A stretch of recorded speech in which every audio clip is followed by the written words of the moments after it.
गर्मी बहुत है। आ घर को वाह जा लगी जाता इन्हों को पानी पी लवा ठंडा ज लभ जाए तो। हाँ जी यार गर्मी बहुत है तो मैं लंघिया जाता सा तो पानी की जरूरत है यार, ठंडा पानी लभ जाएगा यार। पानी तो ठंडा कोई नहीं, तो लस्सी पई है, लस्सी ले आवां? चल लाया यार, लस्सी लाया चल। ठीक है बाबा जी, मैं लैते आया लस्सी।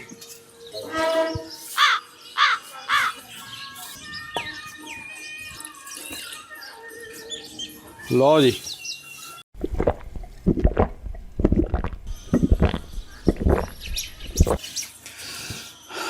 लस्सी हो रहा है? हाँ जी होर ले लो, लस्सी जिन्नी मर्जी पीवो।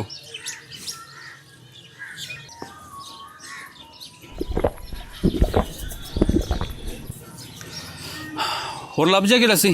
हाँ जी होर ले लो।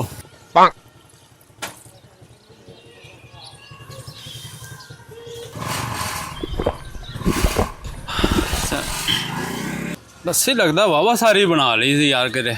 ਉਹ ਬਣਾਈ ਤੇ ਯਾਰ ਆਦੇ ਵਾਸਤੇ ਸੀ, ਪਰ ਵਿੱਚ ਚੂਹਾ ਡਿੱਗ ਪਿਆ ਸੀ। तू मैनू चूहे वाली लस्सी पानी सी। अपना डब्बा ले आई। ਉਹ ਤਾਂ ਬਾਬੇ ਨੇ ਸਾੜਤਾ।